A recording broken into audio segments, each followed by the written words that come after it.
O mundo está mudando. Você percebeu? Não? Bom, a Disney percebeu. A Marvel, por exemplo, teve seus primeiros filmes protagonizados por mulheres, assim como teve seu primeiro super-herói negro depois de 10 anos de universo Marvel. Isso se estende também para as animações. A Pixar, por exemplo, teve seu primeiro filme com protagonista negro, que por alguma razão fica azul durante 41 minutos de filme, ou até trazendo mais pluralidade para os seus filmes, se apropriando de todas essas culturas para poder vender merchandising de forma mais localizada. Haha, vamos chegar em você ainda. É claro que os gays não ficaram de fora disso. Não, a Disney quer seu Pink Money. Tá guardando carteira por quê? Não quer esse chaveiro do Mickey? É gay. Mas diferente desses outros filmes, a Disney nunca teve um filme com protagonista abertamente LGBTQIA+. Ah, mas tem personagens LGBTs dentro do mundo da Disney. Por exemplo, todos os live actions que a Disney lança tem o primeiro personagem gay da Disney. Então, isso é representatividade, certo? Certo?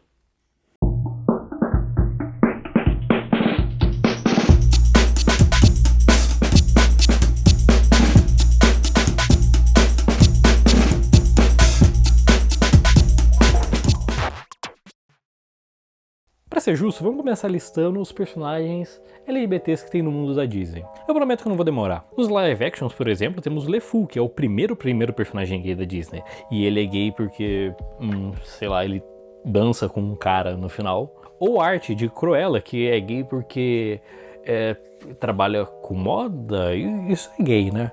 Tem o Joey Russo em Vingadores Ultimato, e tem essas mulheres também em Star Wars Ascensão Skywalker, que dá pra ser considerado um ato de homofobia só por ter aparecido no pior Star Wars já feito. Temos Jungle Cruise... Eu não consigo falar isso, porque eles não traduziram o nome desse filme. Tem o Cruzeiro na Selva, que tem um personagem gay que tem um papel mais relevante, mas a gente vai falar disso um pouco depois. Também descobrimos que o Loki é canonicamente bi, mas ironicamente ele acaba ficando com a única variante feminina dele pra fazer um romance que não precisava sequer existir. Mas não podemos simplesmente jogar que o Loki é bi e deixar as pessoas pensando que em algum momento ele pode se atrair por algum outro cara. Deus me livre, ele tinha mais chance de ficar junto com a lagartixa no final da série se ela fosse fêmea do que qualquer uma das variantes masculinas dele, mas enfim. Mas as animações também não ficam fora disso, não, a Disney está atrás dos seus filhos. Tivemos um monstro roxo de um olho só. Também tem um personagem de Frozen que oferece uma sauna pro Christopher, e nessa sauna tem uma foto de um outro cara com os seus 4 filhos, que provavelmente é seu marido. É como aquele jogo de Atari que tem um easter egg que você tem que achar uma falha no jogo pra conseguir acessar. Bom, eu acho que é basicamente isso. Mas não pense que a Disney não tem outros personagens LGBTs. Não, eles têm muitos. Talvez não sejam explícitos, mas eles existem. Só que são vilões. Durante a década de 20, Hollywood passou por uma série de escândalos que levou um grupo de conservadores a considerarem Hollywood um lugar imoral. Depois de algumas reformulações, na década de 30 entrou em vigor algo chamado Código de Produção de Cinema, conhecido também como Código Hays. Código Hays era um conjunto de normas que definiu o que era moralmente aceito para ser exibido num filme. E foi assim que Hollywood entrou num período de autocensura e moralismo. O código restringia conteúdo como nudez, drogas, profanidades, escravidão de brancos, miscigenação e perversão sexual. O que seria essa perversão sexual? Ah, relações interraciais ou homoafetivas. Que falta de criatividade da parte deles. E foi aí que os cineastas pensaram: nós não podemos deixar os personagens explicitamente falar que é gay no filme, então a gente pode deixar nas entrelinhas, deixar subentendido para que o público consiga entender sem que a gente precise falar que eles são gays. E foi aí que eles começaram a recorrer para certos estereótipos, como homens mais femininos ou mulheres mais masculinizadas. E esses códigos acabaram virando o que a gente conhece como Queer Coding, ou Código Queer. Sabe o que na sigla LGBTQIA+? Então, esse Q significa queer. Queer seria uma pessoa fora do padrão heteronormativo ou binário. É algo relacionado a comportamento, não exatamente a sexualidade ou a gênero. E o código queer não é necessariamente algo bom ou ruim. Era um meio que as pessoas conseguiram achar para conseguir incluir esses personagens nos seus filmes sem serem barrados pela censura. Só que essas características acabaram ficando marcadas na nossa cultura e estão presentes até hoje. Porém, o código queer também acabou sendo usado para caracterizar vilões, porque eles são todos associados ao que seria esse desvio de conduta da sociedade heteronormativa. É o que fazia a oposição ao protagonista heterossexual, que era o exemplo que devia ser seguido, que era o exemplo de herói daquela sociedade. Algo que inclusive a Disney adora colocar nos seus filmes. Scar, Jafar, Capitão Gancho, Úrsula, que é diretamente inspirada na drag queen Divine. Todos esses personagens possuem traços e características ligados ao código queer. Olha a Hades, por exemplo, todo o seu design com traços finos, alto, fala afeminada, se contrasta com Hércules, musculoso e imponente, um exemplo de virilidade. E não coincidentemente, esses são personagens também que são muito abraçados pela própria comunidade LGBT, porque são personagens que apresentam uma oposição ao sistema, ou algo que vai contra o status quo. É claro que até eles se derrotados e tudo voltar ao normal. Yay! Esse código queer continua presente nos filmes da Disney até hoje, como por exemplo o filme Cruzeiro na Selva. Mas uma breve sinopse, isso é mais um filme baseado numa atração do parque da Disney, e que ele conta a história sobre a expedição pelo misterioso Brasil digital. E tem o personagem McGregor, que é irmão da protagonista Lily. E fazendo um pouco de justiça ao filme, o personagem é realmente interessante. Ele tem um papel relevante no filme, ele é carismático. Eu imagino que isso seja muito mais por causa da atuação do Jack Whitehall do que pelo filme em si. Só que como a Disney, por alguma razão, não pode falar abertamente que ele é um personagem gay, eles acabam recorrendo aos estereótipos que a gente falou do queer coding. Então eles deixam o tempo todo subentendido que ele é um personagem gay, mas sabe, sem falar, mas ser gay é só um traço da personalidade da pessoa, não é ela como um todo, então dá pra resumir o personagem a isso. Só que é uma posição um pouco confortável demais, não acha mesmo? Porque você nunca traz esse tipo de representatividade pra esses filmes, e quando você finalmente começa a incluir de alguma maneira, você não mostra, ou se recusa a falar de uma forma mais direta sobre isso. Só que isso faz com que a gente acabe voltando a reforçar esse código queer. Só que o código Hays já acabou em 1968 e a gente está em 2021. Então, por que a Disney usa tanto para vender seus filmes falando que eles vão ter o seu primeiro personagem gay, mas não coloca isso de verdade nos seus filmes? Porque tirando essa bolha da internet que sabe tudo que o filme vai acontecer antes dele sair, quem vai assistir, por exemplo, A Bela e a Fera, como vai saber que o LeFou, por exemplo, é um personagem gay? Se em momento algum isso se torna alguma coisa relevante, apesar da Disney ter feito um marketing em cima disso. Porque a ideia é justamente conseguir esse marketing em cima da polêmica sem precisar afetar o grande público. Porque sempre que sai alguma notícia, como por exemplo, algum reboot de filme clássico vai ter um elenco feminino, ou algum personagem branco vai ser interpretado por um autor negro, a internet vira um inferno. Porque de um lado tem a galera que é contra e trata como se eles tivessem destruído a infância deles por causa do filme de boneco que vai ser diferente do que era antes, e do outro lado tem as pessoas que acham que aquele filme é o símbolo da revolução e que vai acabar com toda a desigualdade social do mundo. Bem-vindo à internet. Só que quem ganha no final das contas é o estúdio. Porque quem tá falando bem vai assistir o filme, vai fazer essa mobilização porque é a coisa mais importante do mundo. E do outro lado, as pessoas que falaram mal vão assistir o filme de qualquer jeito pra poder continuar falando mal. Então, de qualquer jeito, o estúdio ganha dos dois lados, porque conseguiu um marketing gratuito em cima de uma polêmica que não vai nem existir no filme. Se não ficou evidente ainda que a Disney faz de tudo pra evitar falar dessas pautas, vamos pra uma outra categoria da Disney. São as animações. Luca, talvez o filme mais covarde que a Disney fez desde a Ascensão Skywalker. Uma breve sinopse sobre o filme. Luca é um peixe que sempre quis conhecer a vida fora do mar e faz isso ao conhecer um outro peixe chamado Alberto, e juntos eles descobrem como é viver na Terra, onde assumem a forma humana. Tem toda aquela história que a Disney recicla desde as décadas de 90 sobre o protagonista querer conhecer o mundo, só que dessa vez ele quer fazer isso com um outro menino. E se passa na Itália, como o filme vai fazer questão de te lembrar o tempo todo. E por que eu tô trazendo isso aqui?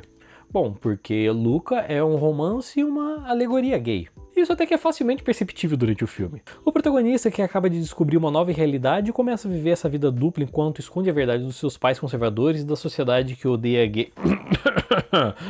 monstros marinhos. E se não ficou explícito o suficiente, no final eles se revelam e se assumem pra toda a cidade, que felizmente não odeiam mais monstros marinhos. Fim da homofobia!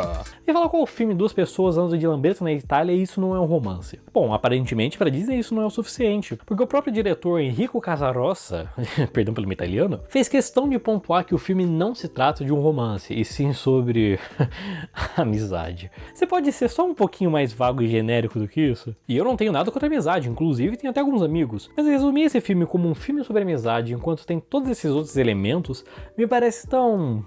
covarde? Existem muitos filmes que falam sobre amizade, mas que ao mesmo tempo conseguem incorporar uma discussão um pouco mais profunda além disso. Toy Story, por exemplo, fala sobre amizade, mas ao mesmo tempo fala sobre o medo de ser substituído. Ratatouille fala sobre amizade entre um humano e um rato, e também sobre divisão de classes que continua predominante no final do filme, mas enfim. Eu vejo muita gente falando que Luca também fala sobre aceitar as diferenças. Só que precisamos ser um pouco mais objetivos do que isso. Afinal, quais diferenças a gente tá falando?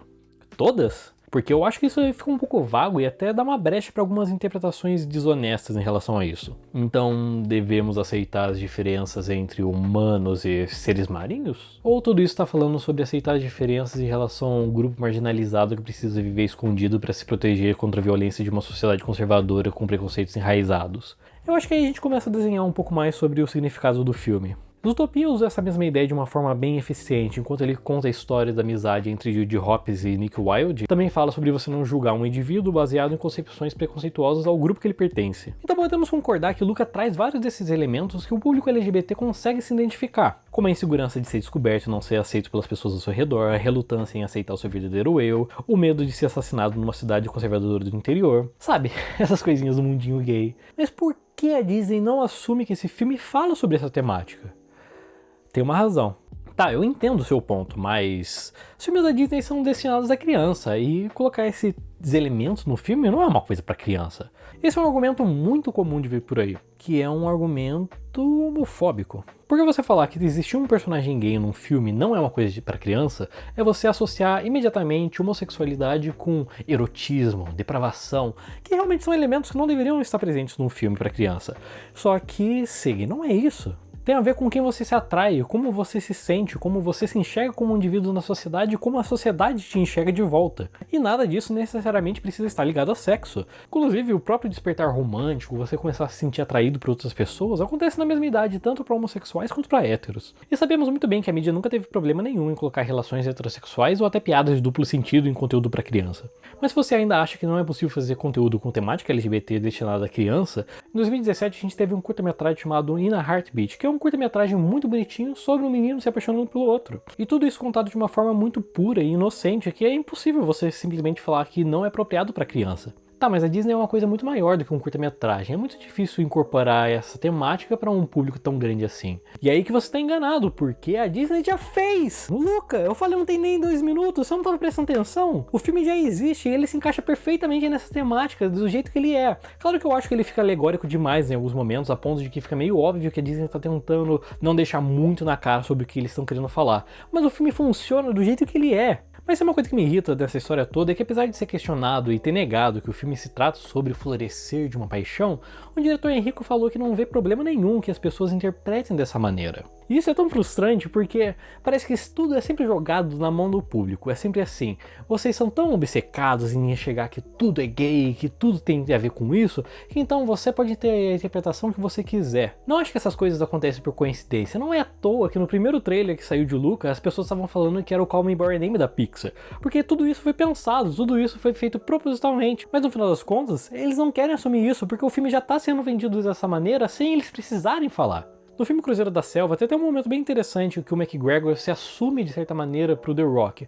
Ele tá falando sobre um casamento arranjado que ele não levou pra frente porque ele se apaixonou por uma outra pessoa e que dá a entender que foi por um homem. Mas ele dá uma brecha pra uma dubiedade que você pode entender tanto que ele se apaixonou por um homem quanto se ele apaixonou por uma outra mulher. E esse é um dos maiores problemas quando a Disney traz esse tipo de falsa representatividade, porque eles querem colocar esses elementos só pra conseguir agradar um certo público, mas ao mesmo tempo sem assumir o papel que os personagens deles estão assumindo ali. Sabe, a gente tá em 2021, ou você abraça a representatividade que você está colocando, ou não coloca no seu filme. Porque você colocar esse elemento no filme e se recusar ao mesmo tempo falar sobre ele, você continua mantendo isso como se fosse um tabu. Tá, mas por que essa história toda? Por que eu assisti esse vídeo longo pra ver um cara reclamando de um rato? E a resposta é até bem simples. Representatividade importa. Eu acho que a gente não leva muito em conta como a mídia audiovisual, no geral, tem uma importância muito fundamental para a nossa formação como indivíduos. Muito do que a gente forma de informação, como a gente constrói a nossa visão de mundo, como enxergamos outras pessoas e nos enxergamos, tudo isso tem um papel muito ligado ao que a gente absorve de cultura audiovisual. Eu acho que a gente ignora também que esses filmes de entretenimento mais abrangente, filmes de massa, têm um papel tão importante quanto. Parece que essas temáticas mais densas sempre são empurradas para filmes mais independentes. É porque você quer isso no blockbuster. Não dá pra você ir assistir um filme da 24 no Espaço Itaú como uma pessoa normal. É claro que no final dos contos o intuito do blockbuster é ser um entretenimento acessível e fazer uma quantidade sobrenatural de dinheiro. No dia que este vídeo está sendo publicado, foi lançado o filme da Marvel Eternos. Neste filme parece que temos realmente o primeiro casal abertamente gay com filho, e quem assistiu diz que este foi o primeiro exemplo de representatividade LGBT de verdade que um filme da Disney trouxe. Eternos parece uma aposta para a Marvel experimentar alguns elementos que não coloca em seus outros filmes. É uma HQ pouco conhecida, com mitologia própria e sem ligação muito direta com outros heróis do universo Marvel, o que deu oportunidade para testar coisas fora da zona de conforto. Claro que ainda com piadinhas e lutas contra monstros de computação gráfica. Só que minha preocupação é como esse filme está sendo recebido tanto pela crítica quanto pelo público, que isso acaba virando um alerta para Disney dar um passo para trás e voltar para a estrutura segura que ela aplicou em todos os seus filmes. E a Disney está tentando amarrar umas pautas sociais no conteúdo que ela produz, principalmente para séries da Marvel, tocando em temas como luto, racismo, narcisismo, bruderagem. E sabemos um papel muito positivo que isso tem principalmente em crianças. E isso faz toda a diferença. Isso faz com que as pessoas sintam que elas têm um espaço no mundo. Mas é claro que isso é de longe a última das preocupações de uma mega corporação, mas eu posso te dar 1 bilhão de motivos para Disney se preocupar com esse tipo de representatividade.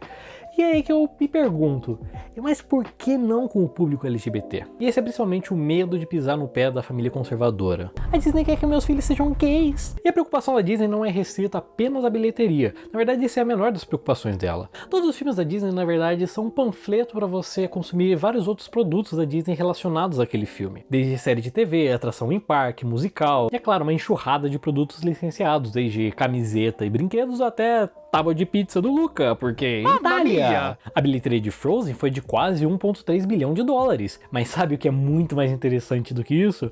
Os mais de 11 bilhões de dólares que a Disney fez só em merchandising de Frozen. E é claro que a Disney quer repetir essa fórmula enquanto os filmes forem possíveis, e principalmente animações que são tão acessíveis com crianças quanto com adultos. Por causa disso, os pais podem acabar não querendo comprar um brinquedo de um personagem gay pro filho deles. E o que acaba sendo mais desanimador de tudo isso é que a Disney não precisa se preocupar. Eles podem falar que o filme dele é sobre amizade ou qualquer mensagem genérica que você queira incluir, e ao mesmo tempo ele continua sendo vendido dentro da própria comunidade como um filme gay. Porque independente da Disney ter negado que essa é a temática, o filme continua sendo vendido do boca a boca dessa maneira. E essa é a estratégia da Disney. Eles jogam a temática ali que dá pra facilmente um grupo conseguir se identificar e assumir aquele filme pra eles, ao mesmo tempo que eles tiram o corpo por fora e falam assim, são eles que estão falando, não sou eu. Eu tô fazendo um filme sobre amizade, eles estão interpretando do jeito que eles querem. Mas agora que estamos conseguindo um pouco mais de voz, um pouco mais de espaço, a Disney quer atrair o público LGBT para próximo dela. Porque a Disney quer o seu dinheiro, mas não necessariamente reconhecer que você existe. Talvez você não seja bem-vindo nos nossos filmes, mas o seu dinheiro é. Então é isso, eu espero que você tenha gostado desse vídeo, eu me diverti muito fazendo essa pesquisa e aprofundando um pouco mais sobre isso. Eu quero muito continuar fazendo outros vídeos desse estilo, vídeos de ensaio, assim como eu tô fazendo no Momento de Cultura Cultural, e outros vídeos que forem surgindo ideia, eu vou continuar colocando aqui no canal. Então se você gostou, por favor, dê seu joinha, compartilhe, se inscreve no canal, ativa o sininho das notificações, e é isso. Espero que você tenha gostado, obrigado por ter assistido até aqui, e nos vemos na próxima. Até mais!